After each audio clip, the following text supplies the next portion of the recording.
Have you ever wondered what happens when a king faces off against a demon, not in fairy tales or movies, but in ancient religious texts?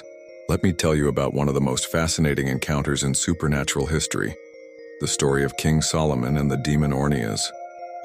In Jerusalem, thousands of years ago, young men and women were mysteriously falling ill, their strength fading day by day, their vitality draining away like water through sand.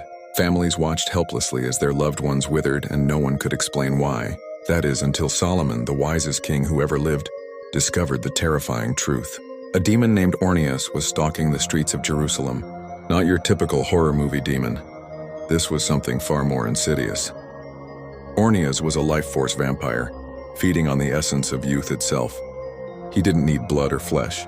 He consumed something far more precious, the very energy that makes us alive. But Solomon wasn't your ordinary king.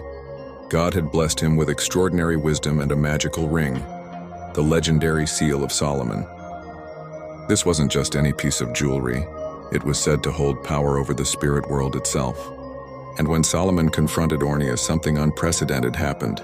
Using the ring's power, Solomon did what no human had done before. He captured and bound a demon. But here's where the story takes an unexpected turn. Instead of destroying Ornias or banishing him back to whatever dark realm he came from, Solomon had a different idea. A truly ambitious project was underway, the construction of the Great Temple of Jerusalem. And so, in perhaps the most ironic twist of supernatural history, this demon who once drained life from the young was forced to become a builder.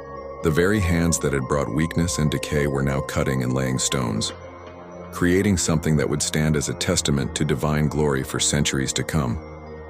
Think about that for a moment. A demon of destruction transformed into a creator.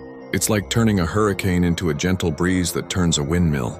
This story of Ornias wasn't just about good triumphing over evil. It was about the transformation of power, about taking something destructive and making it serve a greater purpose. And this was just the beginning.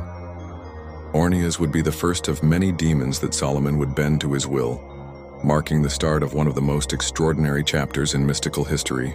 Stay tuned for the next chapter of Demons of Solomon by Random Ass Facts.